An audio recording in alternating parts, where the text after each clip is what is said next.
Hi, I'm Alicia Abendroth, and this is Tridge Agri-insider, your agri-food for thought podcast where we talk about anything and everything agri-food supply chain, brought to you by Tridge. On today's episode of Agri-insider, we are beyond thrilled to welcome Lisa Jack, professor of accounting at University of Portsmouth. Ranked as one of the top 50 universities in the UK, it has around 28,000 students across 5 faculties.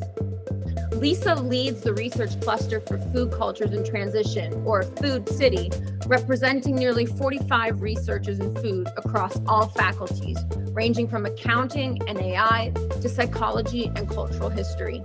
Thank you for joining Agri-insider today, Lisa. We're so excited to have you with us. You'll be the first professor, especially such a unique professor, to be on the podcast. So you're leaving a bit of a mark today with us. And you know, we're just excited to hear a bit more about what you do and you know, the career you've built. It's definitely unique, focusing on accounting and agriculture. There's not a lot of professors or even people, right, who focus on the kind of accounting and supply chain accounting of this industry. So I thought to kind of start, let's talk about your background and how you got involved in agriculture and, you know, how you've combined that with academia. Maybe just a kind of overview of what led you to where you are today. It's quite an interesting question because I've had a bit of a patchwork career. So I am a professor of accounting and I'm also a qualified accountant. So in fact, after graduating from university, I qualified as an accountant and worked as an auditor for 10 years. I then went into teaching because I realized I actually enjoyed the teaching more than the management side of audit. And that eventually led me to Writtle Agricultural College in Essex in the UK, because they were looking for a conventional accountant to teach on some of their business courses. But I got involved in teaching on some of the agriculture courses, land management, horticulture, even agricultural engineering. And whilst I was doing that, I realized that accounting was done rather differently in the agri-food industry to other places. And that led me to doing a PhD in the area. I thought originally that my maths background, I did a degree, believe it or not, in classical Greek and mathematics. I thought my maths background would be suitable for this, but I found the problem was actually a qualitative one, if you like. It was actually a social historic problem. It went all the way back to the world wars in the 20th century and even before then. So what I was interested in was this idea of what's called gross margin accounting in the UK that's also used elsewhere. I'll talk a little bit more about that later as well, but getting deeply involved in that, I realized why the industry operated its accounting in the way it does. And since then, I've actually dug even further because some of the things that have been embedded over the 20th century are at the root of some of the problems we have today. So that was interesting. I think I've always had an interest in food and agriculture. I mean, I grew up in a new town in England. That's one of the towns that was built after the Second World War to take people out of the bombed areas of London. And they had very much idea that these were green towns. So they kept the woods and things in place, but there was also a farm in the middle of the town. And in fact, one of my friends from nursery school lived on this farm. So even though I lived in this very urban environment, I had a friend who lived on a farm 10 minutes away, which was strange. And also my school had a farm on its grounds, a very tiny one, but it was there. So although I wasn't deeply involved with that, I think I was always aware. And I'd read, you know, I was reasonably widely read as a child, and I knew about farming and where food came from. But I think it was being at the agricultural college, I realized there's actually this deep link with the way people talk about accounting and use it. And it's at the bottom of some of the ills, as I said, of the industry. So that's probably something we're going to get into anyway. Yes. So yes, that was how I ended up in this particular spot. But it was rather a roundabout way, because after taking the PhD, I got a research and teaching post, and that led to me becoming a professor down here at the University of Portsmouth.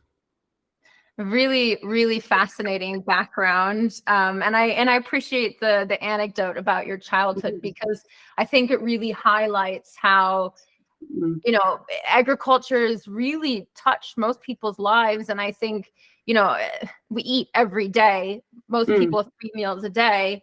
This is a very important industry that, even if you don't realize, every single person on this planet is a part of. And I think it's just very interesting that little thread as a child, you know, has now followed and kind of blossomed into this amazing career of yours, to be honest. So what would you say is kind of driving your passion today in agri supply chain accounting? You know, I know you work on quite a few different subtopics within this space, but maybe there's something that really, you know, evokes excitement or makes you get up in the morning. I think there's two sides to it. One is just the food side. You know, you can see the problems in the food supply chains at the moment. You can see how fragile it is and has been for a very, very long time. And there's the research part of me just wants to get to the bottom of this, because it is, you know, everything in the agriculture and agri-food in the end is some sort of financial transaction is involved. There is always a conversation about money. And I think wherever you have that, it's really intriguing to say, well, what would happen if we did it differently? Because we're really trapped into the profit margins and everything else, the ways of negotiating. And because everybody's working on such narrow margins, it's really difficult to change anything. Because if you're the one that jumps and it doesn't work, that's the business gone very, very quickly. So we're almost trapped. In theoretical terms, we call it being institutionalized. Yeah. So what would it take to de-institutionalize or change what we're doing? So I actually have this sort of very practical, if you like, curiosity about how the industry is tied up with these conversations about money. But I also have a very theoretical interest as well, which is it's about, well, how do you change a system? How do you change something that we're all embedded in? How do we think about it differently? And unless we unravel the money issues underneath that, it's going to be very difficult to see, you know, how could we do a negotiation differently, so that we get better outcomes and people get paid more fairly along the supply chain? Or can we think even more radically? So I have both a sort of, if you like, pragmatic interest in the industry, but I also have this theoretical interest in what's going on as well. Absolutely. So you touched on the topic of fragility in the supply chain. And I mean, there's a lot to unpack there, but would you say that is one of your current kind of largest concerns when you look at the industry, or, you know, the supply chain as a whole? Is the just the vulnerability side of it? Is that really the number one risk you see looking into the future? I think it's part of it, because the vulnerability makes people very reluctant to do anything differently. So we saw during COVID, in many places, that supply chains could be resilient, but they were resilient in the sense that you could still fill the shelves, but you weren't necessarily doing it in the most, or shall we say, environmentally friendly or fairest way. You were just getting food from somewhere to fill the shelves.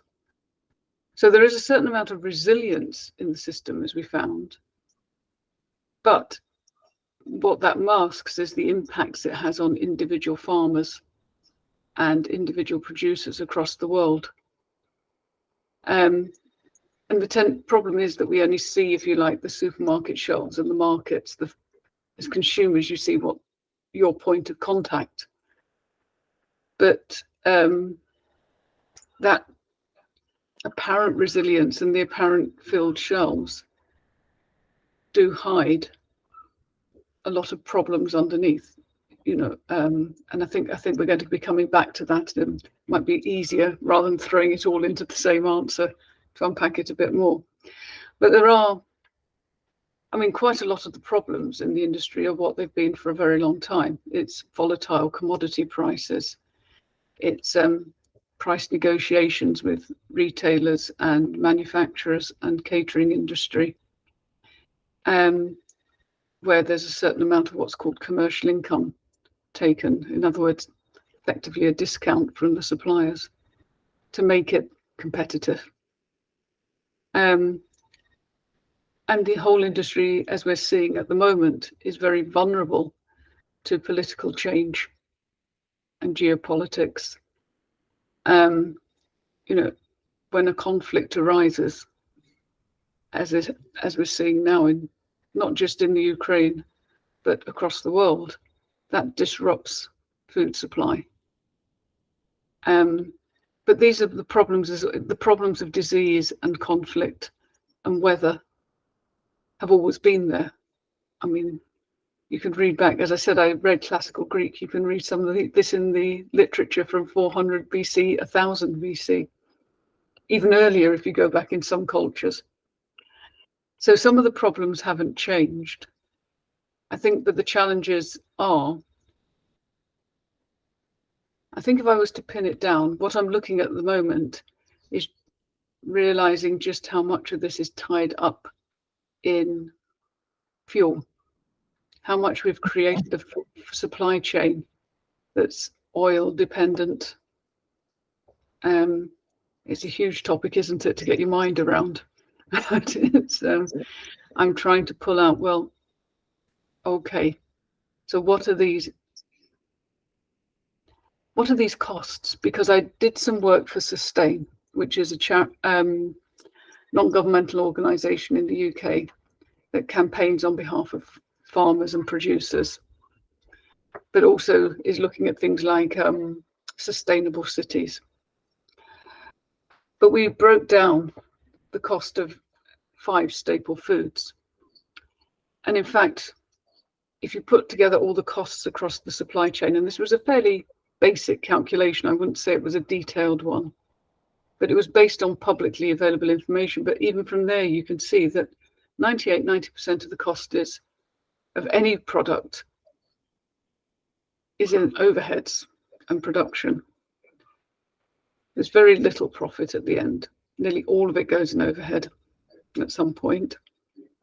And if you look at that, you're then looking at, well, actually, if we take the packaging and we take the refrigeration and we take the storage and the transportation and the fertilizers and anything else that might have gone into it, you're looking at a lot of oil-based products. Or in some cases, obviously, trees for paper and things like this. So it's a very resource intensive industry. So how do we tackle that? If that's 98% of the cost, very easy to say the supermarkets or anybody else might be price gouging. But in fact, there's no evidence at that point, at the end point. I wouldn't like to vouch for everything in between. But in fact, the answer is in tackling that overhead. It's not tackling who's taking what profit, it's about tackling that overhead. And that's one of the things I'm delving into at the moment. Come back to me in 6 months' time, I might have a bit more of an answer on that one.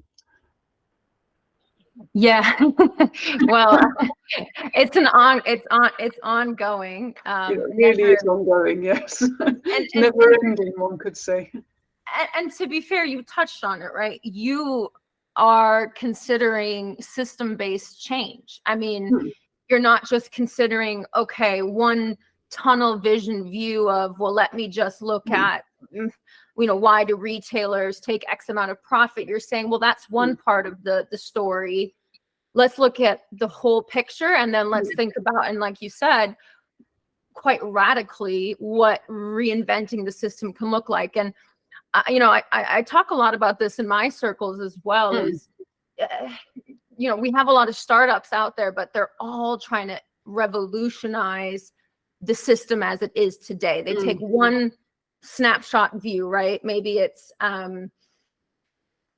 agri inputs or just precision farming, right? And they say, how do we make it more efficient, more profitable for farmers? And all this is really important, but it overlooks some of these high level issues, right? The overarching issues. And I think you really raise a good point, because overarching issues, you said politics, you said weather, right? But there is the economics behind it. And I think that's a really kind of overlooked high arching issue. And I mean, and like you said, we can unpack maybe what system-based change would look like, a little bit as we go on here. But you raise that point, and I think it's something that I'd really like to drive home to listeners, is to kind of take a step back sometimes and view the supply chain as a whole. I guess I'd like to also ask you, so before we go into system-based change and this kind of, some of the articles you've written, you also mentioned something really fascinating just now about kind of, as long as mankind's been around, there's been agriculture, and you can read about, some of the environmental plagues and issues we've had. You having though focused on the economics and the accounting side of it, is this a new problem to our time, or is this been around as just as long as plagues? And I mean, have farmers always had the kind of, has the supply chain been so unjust financially for a long time? Well, there are obviously different forms of agriculture if you go back. I mean, I could refer you to a book written in the 4th century BC by Xenophon called Economia, which has a lot about how you make your farm profitable and how difficult it is to make your farm profitable. But they didn't quite have such a complex system. And what you've also got to think is that for many hundreds of years, it was that people were either farming for themselves or they were effectively part of a feudal system. So they were part of the household or the estate or country, depending on where we are. I mean, because we've got evidence in Egypt and ancient Egypt and all over the place, and China. And China's very interesting. They had budgetary systems 3,000 years before BC, So these are not necessarily new problems. I think quite a lot of the problems we have, though, are from, and I can't quite put an age on. I mean, I've done a reasonable amount of agricultural history as well, which is a sort of sideline. Agricultural accounting history, a very niche area. Even more niche. But fascinating. But it's sort of, you get more of a market system emerging from the 14th century onwards. So when it ceases to be so local, and particularly when we start from Europe, if we look at a European point of view, and I apologize, I don't think I can encompass everybody's history in a short talk, but if we just look from a European point of view, we were sending out ships from the 15th, 16th, 17th centuries onwards to find new foods. Now, admittedly, the Vikings had been doing this previously as well, but on the back of that, that's what created the first stock exchanges and the first, what were then called joint stock companies, and we would now call shareholder companies. So it's that bit of history when it becomes more of an international trade, and also throughout and towards the Industrial Revolution, where you have more forms of transport being able to take food around the country and then to other countries, and we start importing a lot more, suddenly it becomes tangled up in finances. It gets tangled up with stocks and shares and returns. And I haven't mentioned that yet. I'm an accountant rather than a financial person, which is a bit esoteric for some people, but there is a dividing line between academic accounting and academic finance. Even though I'm in a school of accounting, economics, and finance, we are three different research approaches. But it's that finance side, and Jennifer Clapp, professor from America, has written brilliantly about this area. I recommend her book, Food, as a starting point.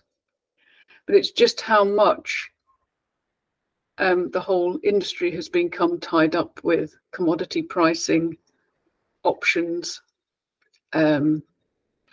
forwards contracts, stocks and shares, the oil companies, how much has become tied up with, I'm not going to say just capitalism, I'm going to say it's more about the types of financial markets that capitalism has given us. And I think that's, even more so, that's what needs entangling, because they're all transactions as well. There's an accounting for them. But there's also this, who's funding the industry, who's profiting from the industry, but isn't actually producing or selling in the industry. So there's this whole sort of financial framework as well. And I think that's what, some of the problems are linked with the development of that financial market system from the late 17th century.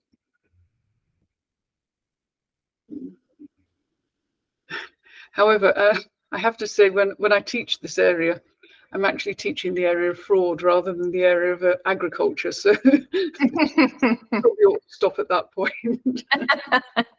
No, but that's also when people started ripping each other off a bit more seriously as well. Right, right. So another one of my interests is in food fraud. We could perhaps talk about that another day. Yeah. But that also goes back time immemorial. I have a feeling we maybe might need 2 podcasts to get through all the different topics. Surprising, isn't it?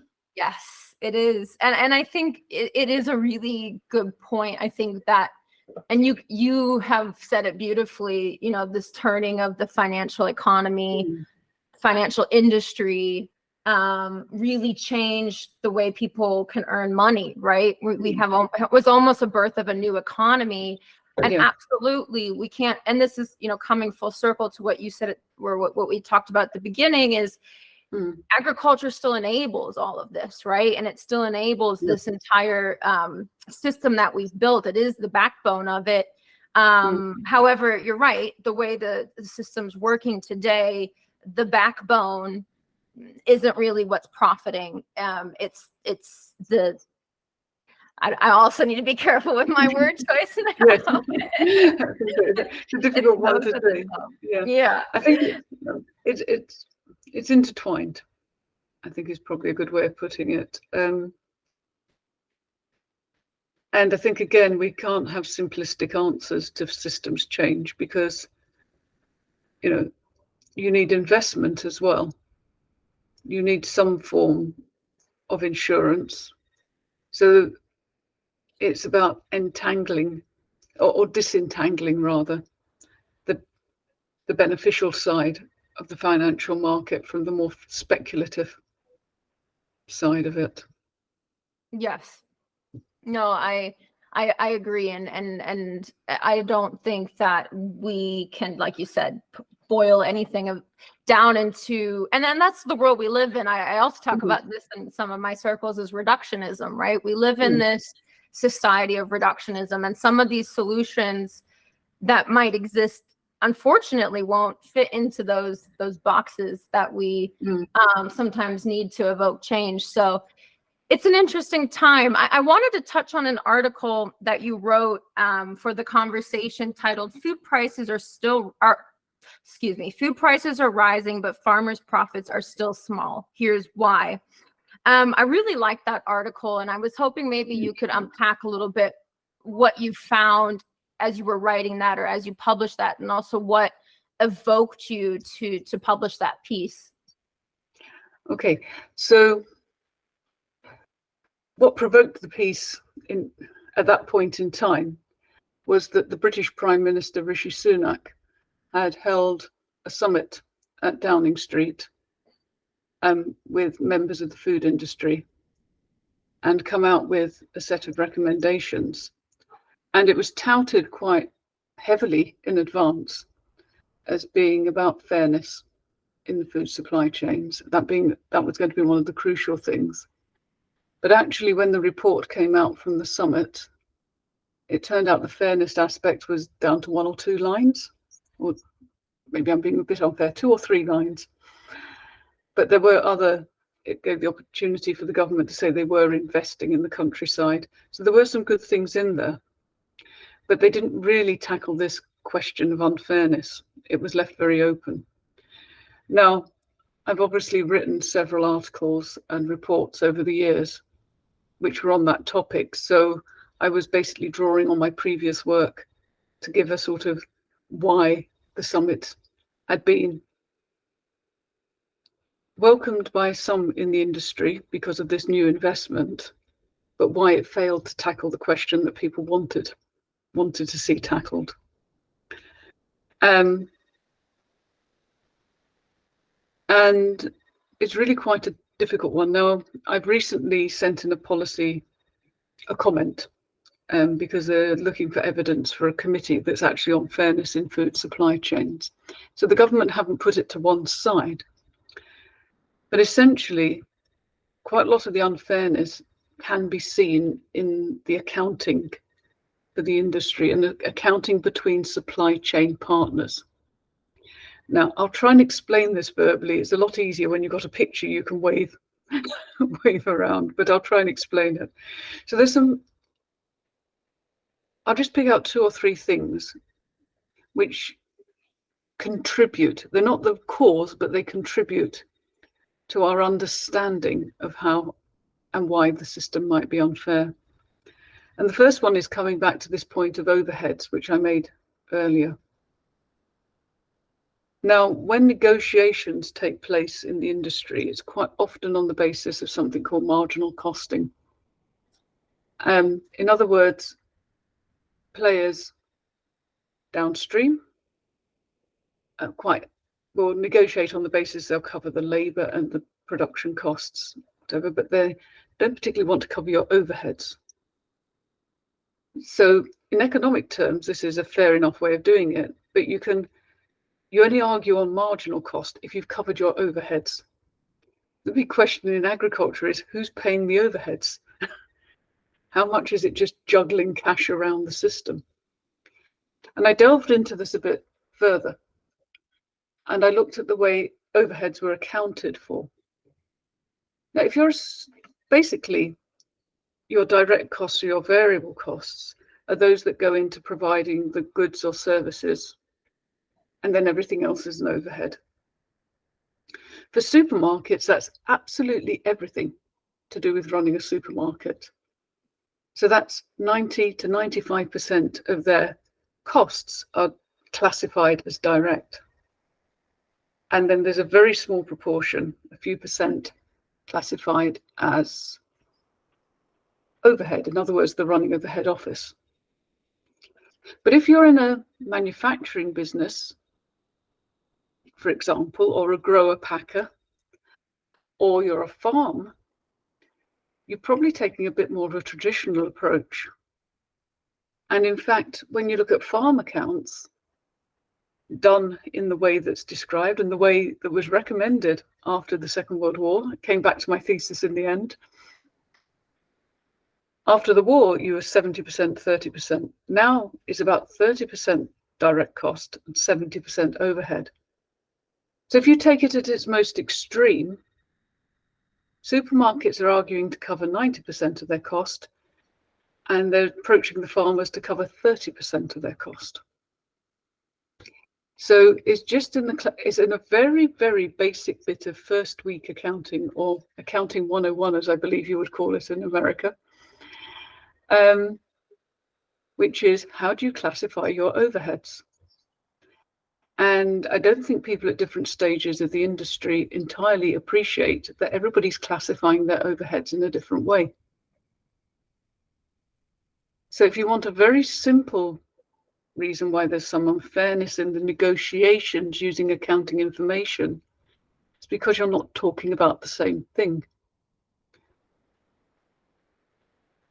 And then there were two other points. One was obviously in what's called variously commercial income or suppliers' payments or back margin, which is how much the suppliers pay the end retailer or person, in the form of discounts and fees and possibly penalties. Now, the Act has been cleaned up a bit on this. At one point, I think about 10, 15 years ago, you could find about 30 reasons for retailers, caterers, and big manufacturers to ask suppliers for payments, but it's been tidied up. That's quite a long story, so I won't go into it now. But it's still true that quite a lot of the profit of a retailer and others comes from commercial income. It comes from the suppliers, it doesn't come from consumers.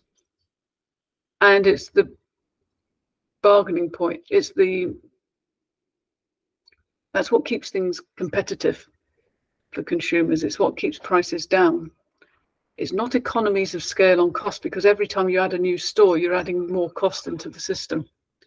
It's the bargaining power, and that bargaining power is manifested in commercial income or suppliers' payments. Also means you can keep the profit margin from consumers right down, because you're taking it from suppliers. And I think where you can get the information, a rather alarming proportion of the net profit of the end companies comes from the suppliers, not from consumers. And I don't think very many people understand that. The final thing is that it's very difficult to get transparent information. As it says in the article, they got a comment from the British Retail Consortium. He said, well, we can't be more transparent because it would affect competitiveness and keeping prices down for consumers. But even so, I think you could be a little bit more transparent than segmenting your information, as we would call it, between fuel and everything else. Particularly if you're also selling non-groceries, clothing, household goods. I think you could be a little bit more transparent than that. You still would be giving away a lot of information. Right. Yeah. So we do have a lack of transparency. You might get it within small schemes. There's a dairy scheme with one of the retailers in the UK that is more or less open book and more or less fair open book accounting, as we would call it, both sides being able to see what's going on in that particular negotiation.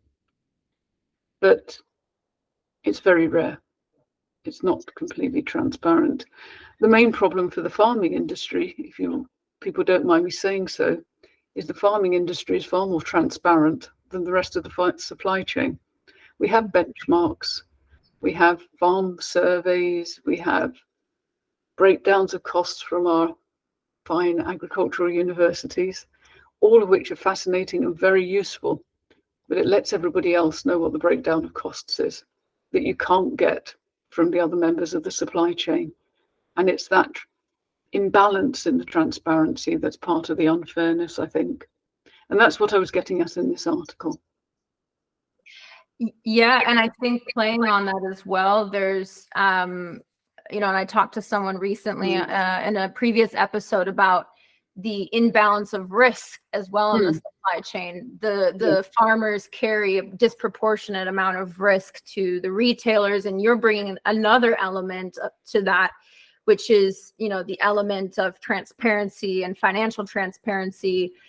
It's also disproportionate. So we keep that exists a bit in the industry, and I think It's quite interesting. I do want to get your opinion on how much do you think policy should play a role in this? I mean, we know we already have things like subsidies for farmers, which help compensate some of these additional costs that might exist, or even some of the bad accounting that you pointed out.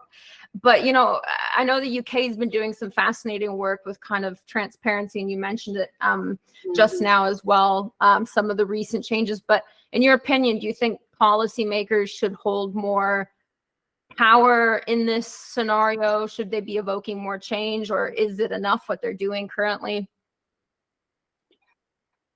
That's a very interesting question. As you know, I'm not a policy expert, but there's a danger, it depends on the government you have, that you make too much room for competition. And you want to avoid creating a bureaucratic burden on people. Having said that, what you then tend to end up with is codes of conduct, is then how you enforce those codes of conduct. So the UK has a groceries code of conduct. There have been, under the recent Agricultural Act, codes of conduct being developed for dairy and pork. And this could be extended. That was one of the things that came out of the Food Summit at number 10 that I mentioned. But codes of conduct only go so far. So how radical do you get? History's full of sort of planned agricultural economies that don't quite work either. Where's the sweet spot between having a totally centralized agricultural system and a totally free market agricultural system? That's a really difficult one, is to know where you go. But I think it's about tackling these points of unfairness. And I think you could go as far as changing the regulations. But I'll give you one interesting example, though. France, people quite often say, oh, well, no, you can't sell it below cost, so you can't charge commercial income in France. Well, that was true up to about, and you have to forgive me, it was either 2006 or 2008 when they changed the regulations, and now you can. So, those conversations about suppliers' payments came back in, and you could sell it below cost.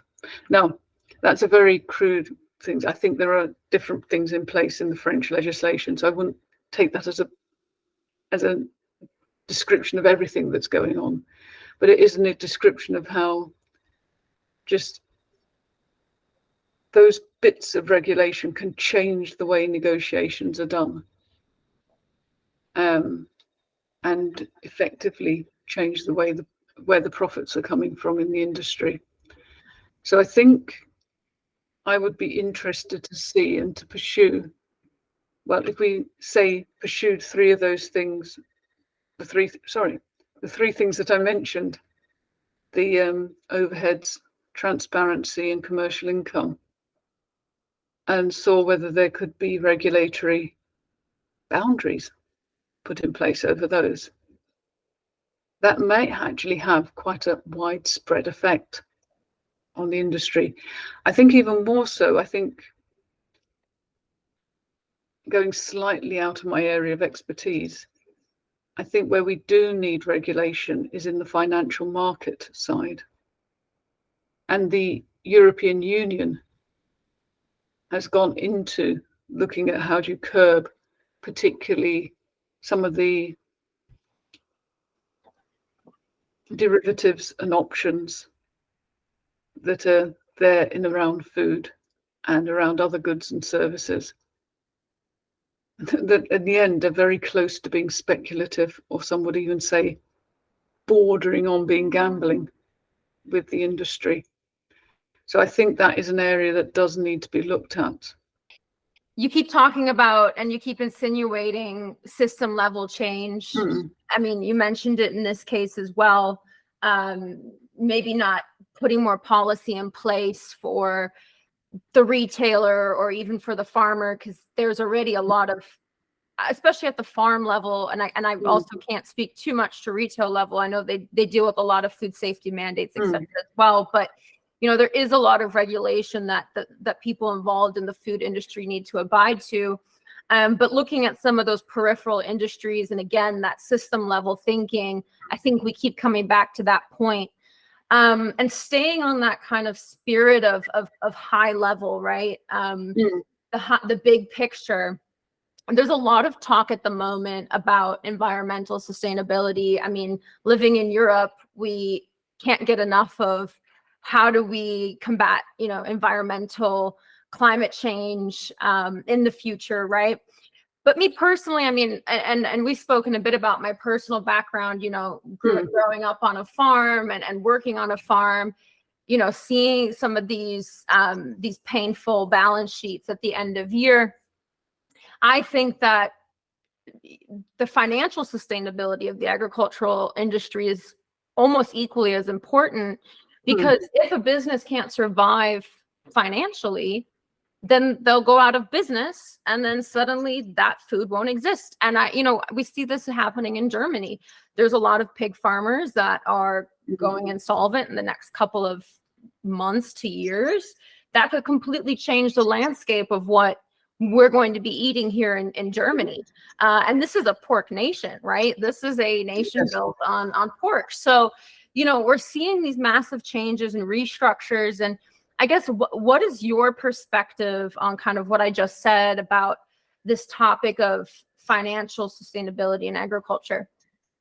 I think it's crucial because it's linked to everything else I've said as well. It's linked to the financial markets. It's linked to the negotiations and the supply chain. I mean, farming has always come through, but I think we are seeing more and more that people can't carry on.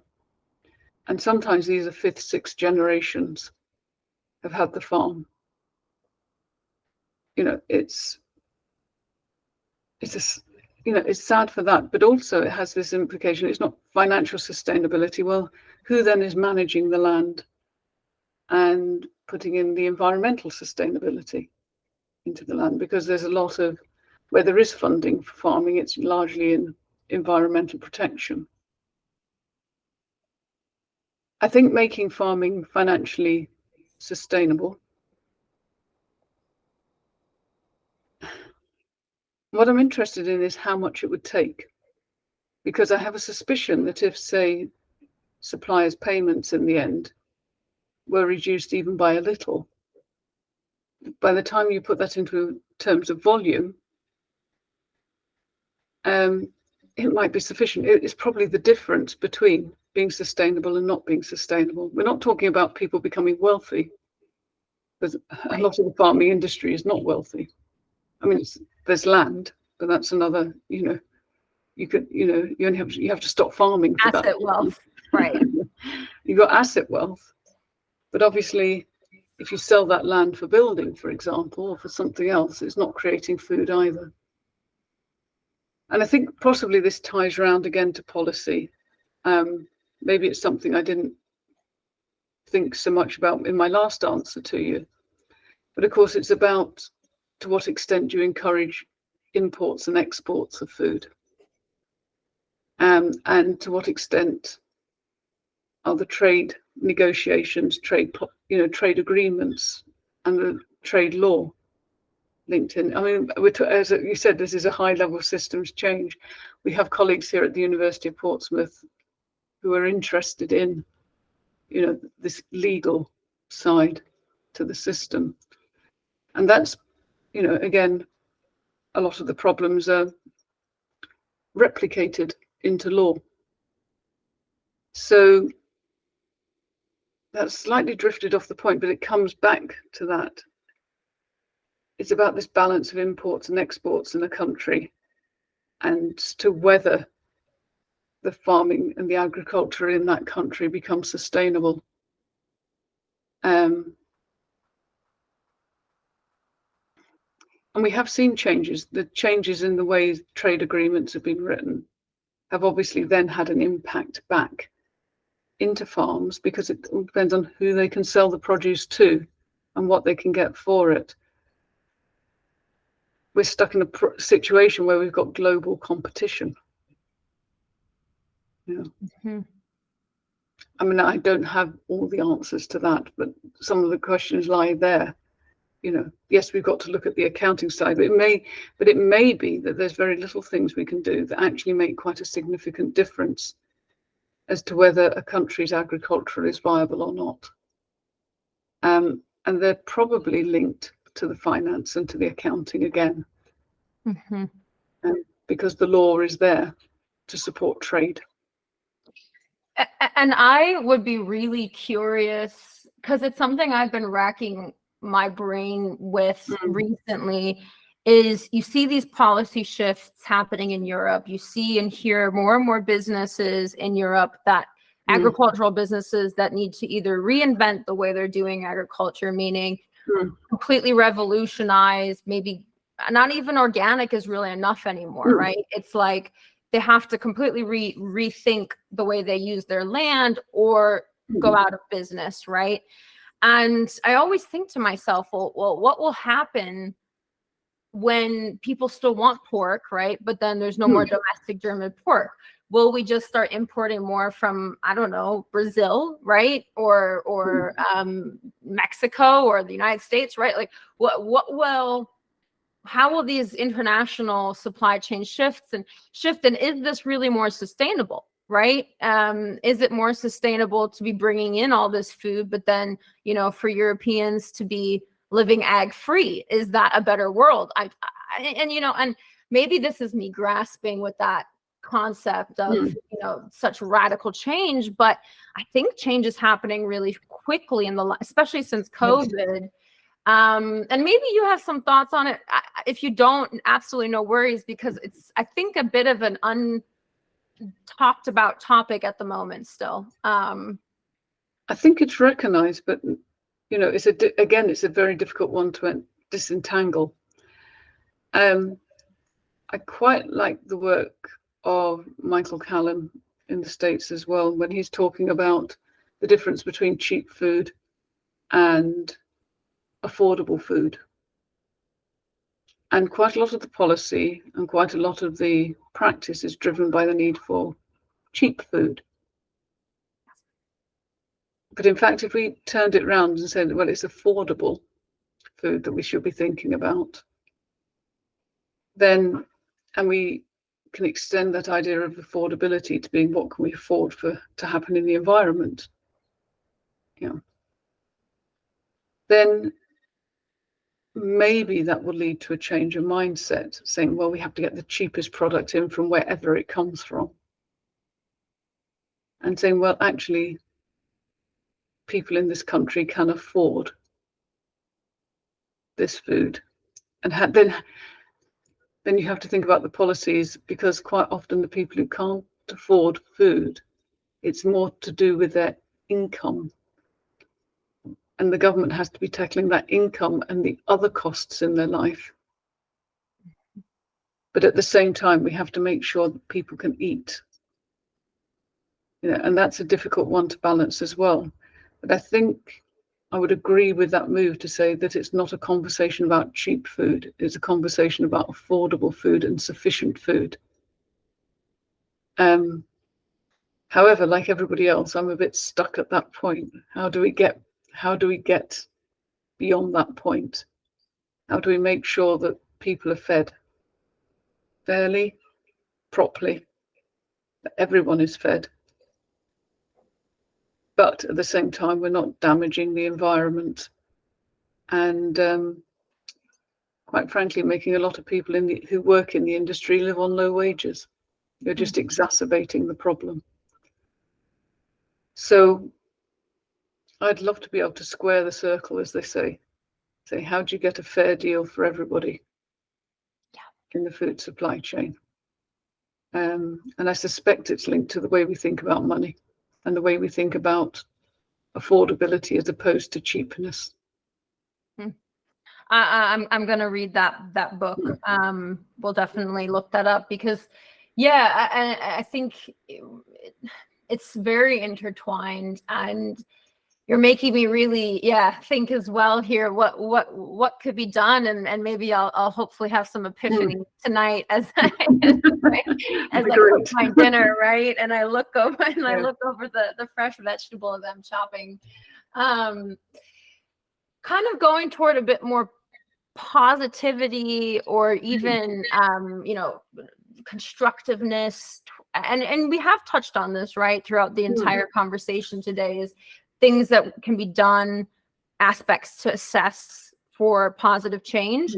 But maybe you have some concrete suggestions, some easy things. And now I'm going back to what I said, maybe isn't the answer reductionism, right? But maybe there's a couple takeaways we can give the audience of maybe even, ways to change, or it's up to you, maybe things that farmers can do to improve from an accounting perspective, or some things that consumers can do to evoke change.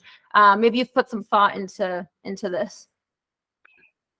I certainly put the thought into it. It's difficult to come up with concrete ideas, but there are some positive things. Obviously, from an environmental point of view, moves to have some level of urban agriculture and food provision. I'm still, like a lot of other people, not sure how far you can go with that, but there's certainly an element of being able to grow food within cities. It takes us back to where I grew up. It was a urban environment, but there was 2 farms in the middle of it, and regenerative agriculture. There's these moves are very positive. I think if we're talking about the financial sustainability, I think it's about enabling those conversations about transparency, and for farmers who are now taking a real stand in the recent cost of living crisis in the UK in particular, to say, no, we can't pay you any more suppliers' income. You can't take any more payments from us. We have, it's as far as it can go. I think the other positive conversation comes when you start looking at, well, how do we actually reduce the overheads we've created in this system by having so many layers in it? How so many steps between farm to fork. How do we reduce that? How do we make that tighter? And I think that does help. And I think every move towards not just fresh food, but towards preserved foods rather than processed foods. So, canning and freezing and things are not bad. We only survived as a human race because we could store food during the winter months. We didn't survive because somebody provided a fresh vegetable shelf for us all the year round. So I think it's, again, sort of those positive moves to saying, well, what's the best use of our food resources? How do we store? How do we think differently about storing food? And I think there are some ideas around that. Understanding what's. I'm going to stick with the accounting, because I know there's lots of initiatives I could talk about that people have done on the alternative side. But it's about finding ways of producing, and more importantly, distributing food that cuts down the overhead. In the end, one of the reasons the supermarkets called discounters are successful is because they have stripped out a certain amount of overhead from their operations, and they're not looking for large profit margins in percentage terms. I realize that a small amount of a very large amount of money is still a very large amount of money when it comes to profit. So I think there are positive moves there. I think there are steps. I think the current situation has got people talking about imports and exports. It's got them talking about where are the real costs in the system. It's got them talking about, well, what constitutes nutritious food? Does it always have to be fresh, or are there good ways of preserving food that are not ultra processed snacks? So I think there are some very positive conversations going on there. But again, they'll make some changes in the way things are costed and priced. And even small changes there could have really quite a large effect over a population of people.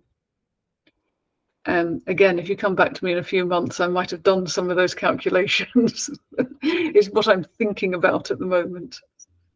Yeah, and I know we've talked about this previously. Currently farmers are doing their accounting or running their operations on a cost price basis. And, looking at even the farmer perspective, is there any kind of accounting advice you could give a farmer? I mean, I know that they're only able to, their hands are somewhat tied, right? But, and maybe we have to have another podcast to discuss some of your calculations, but.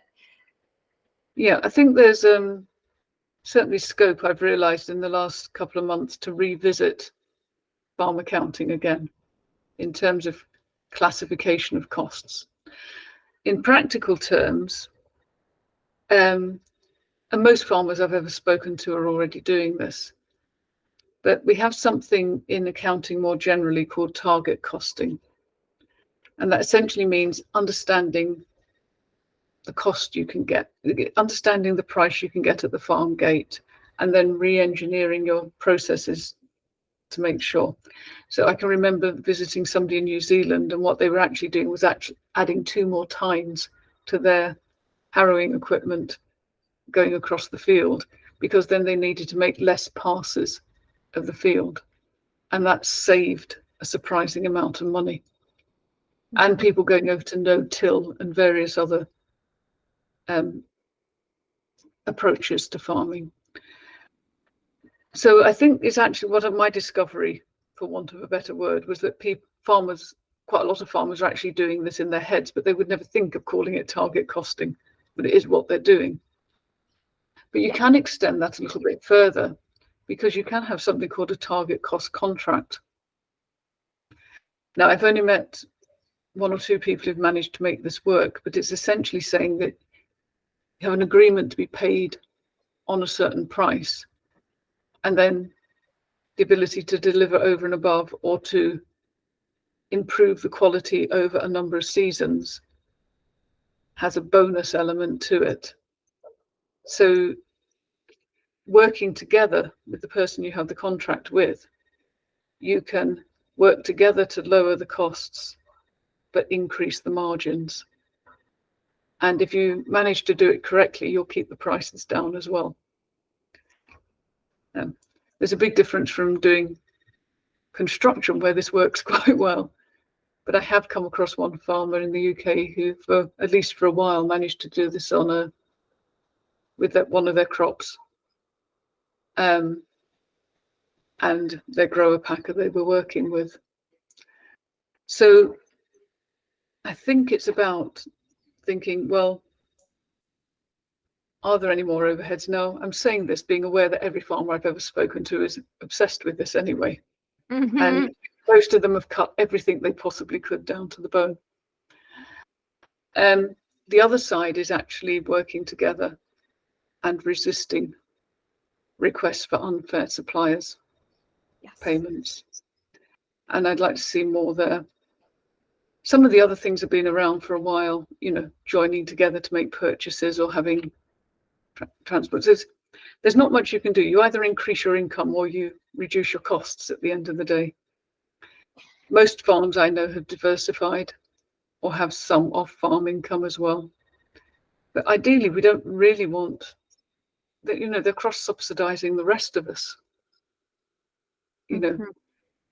We shouldn't be cross-subsidized by farmers having overdrafts, or spouses who work off-farm, or bed and breakfast tourist arrangements. I mean, I'm all in favor of diversifying your farming into cheese making and ice cream, but farmers have had to diversify and use their land in different ways. But in the end, that masks what they're not being paid for the food.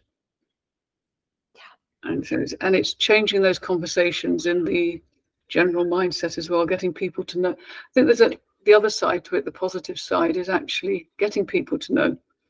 So there is the program on Prime TV, with not wanting to put too much product placement, that Clarkson's Farm. And it was quite interesting because obviously after all the subsidies, the farm still didn't turn a profit, or turn very tiny profit.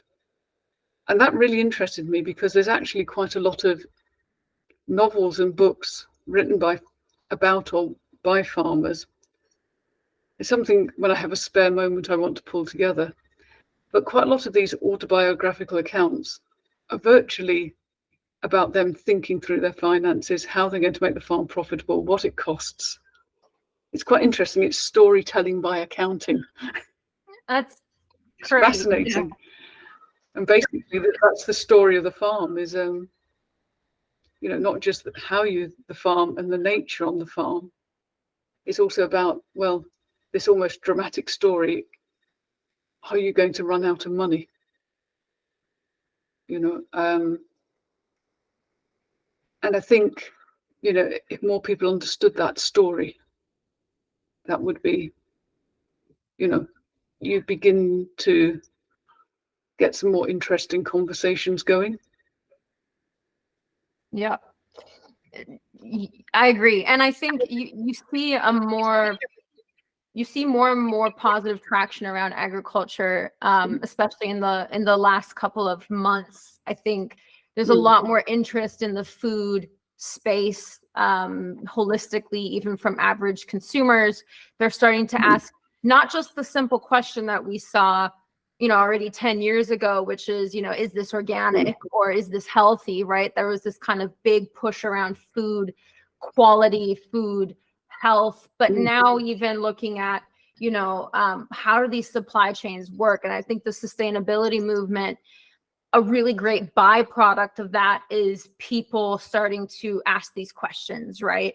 There's definitely a change in the mindset. Where does my food come from? And I really loved what you said about it. It gave me goosebumps. Diversification at a farm level being the subsidy for cheap food, right? I think that really hit it home for me.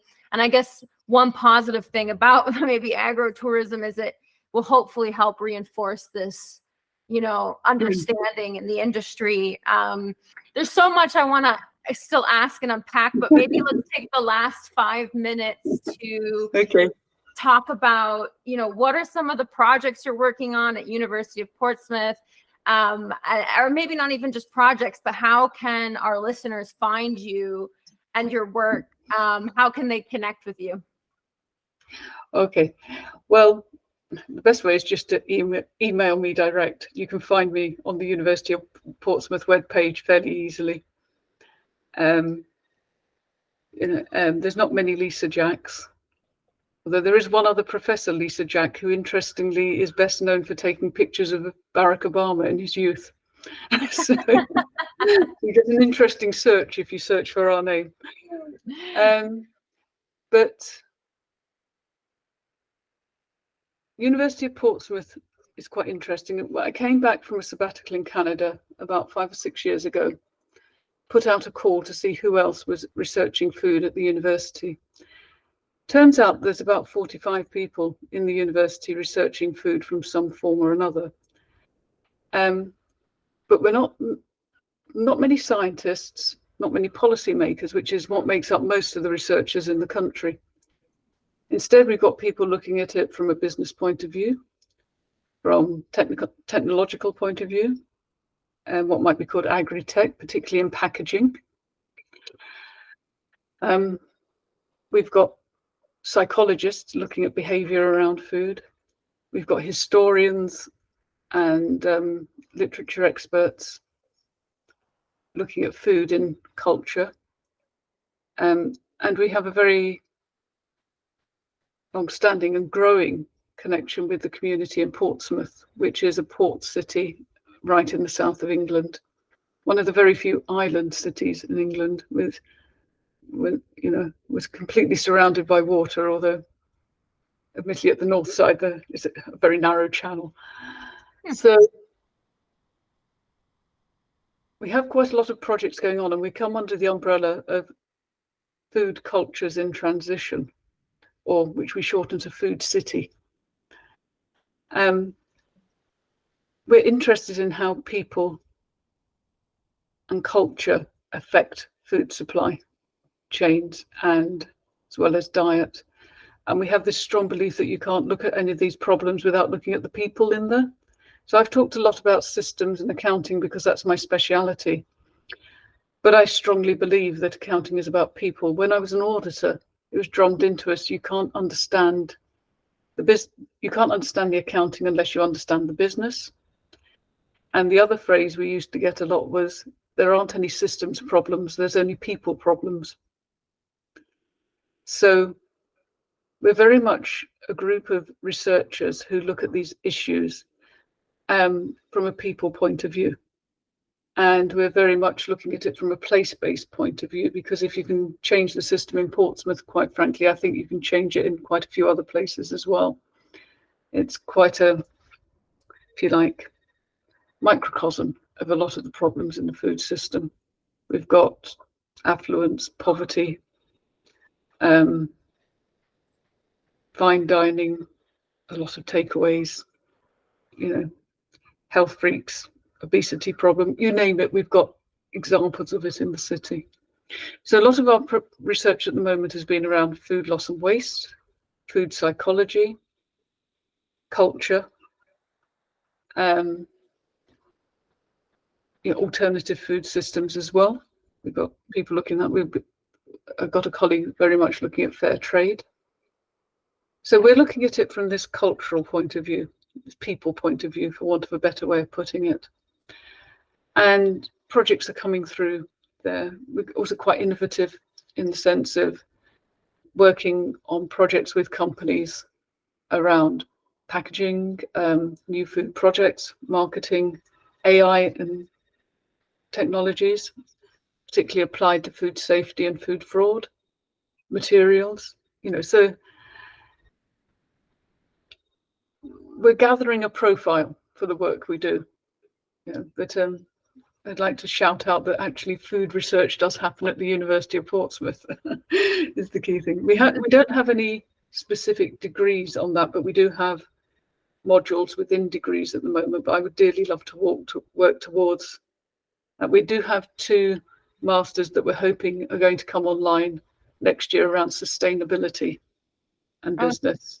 And we're hoping that that will contain a food element as well. But we have links with a number of other universities as well. So, we would certainly hope to strengthen those in the years to come. I'm very pleased to hear from anybody anywhere in the world with similar interests and who may like to do a joint project. It sounds like you call it the Food City. Is that like a part of the campus? Well, it's a virtual part, virtual group. Okay.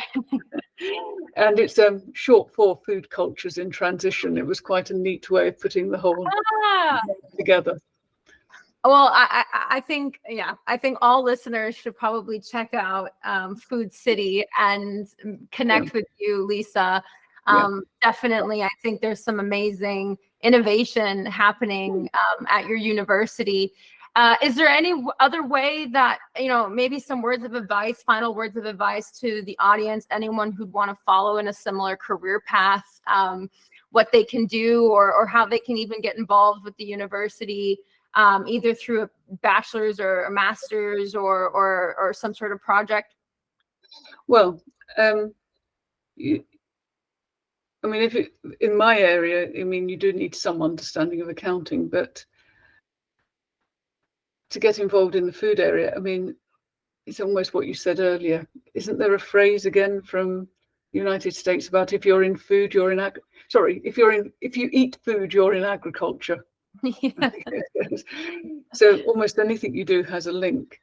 I think more specifically, if you're looking for an academic path, then you do need at some point to take a PhD undertake doctoral studies.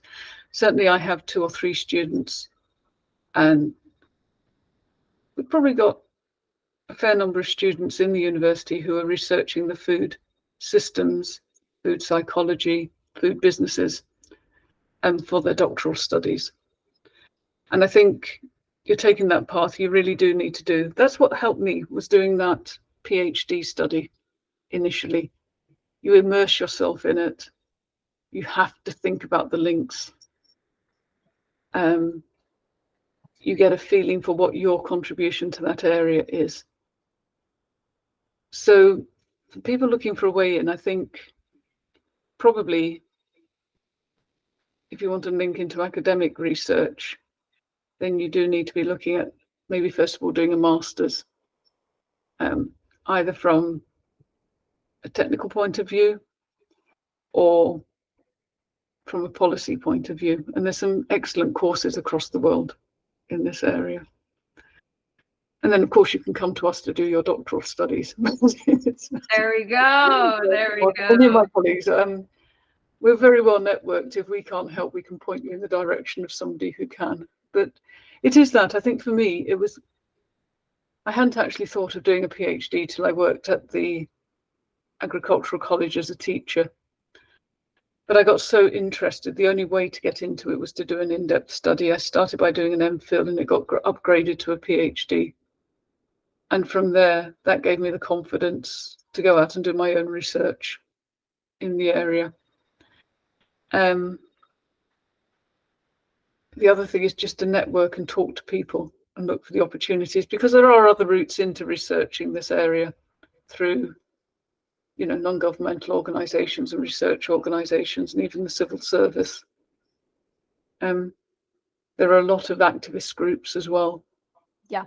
In the different areas. It's an area where you will find a doorway in if it interests you.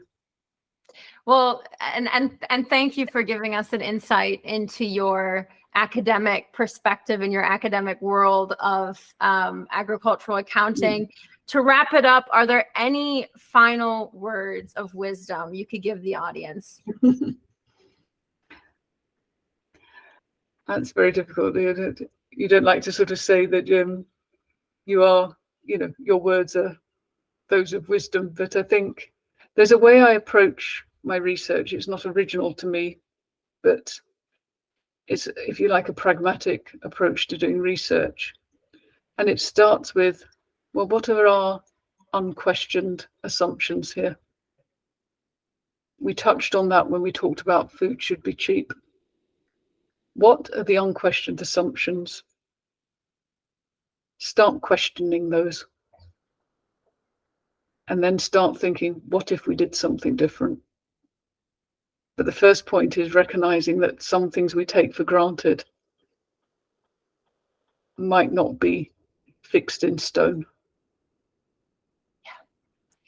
I really, really love that. The unquestioned assumptions. Thank you so much, Lisa Jack, for coming and to Agri-Insider today. It's been a pleasure speaking with you. And thank you very much for inviting me. I've enjoyed talking to you about this subject. This podcast has been brought to you by Tridge, the leading global intelligence and networking platform for agriculture. Visit us at www.tridge.com to find out more.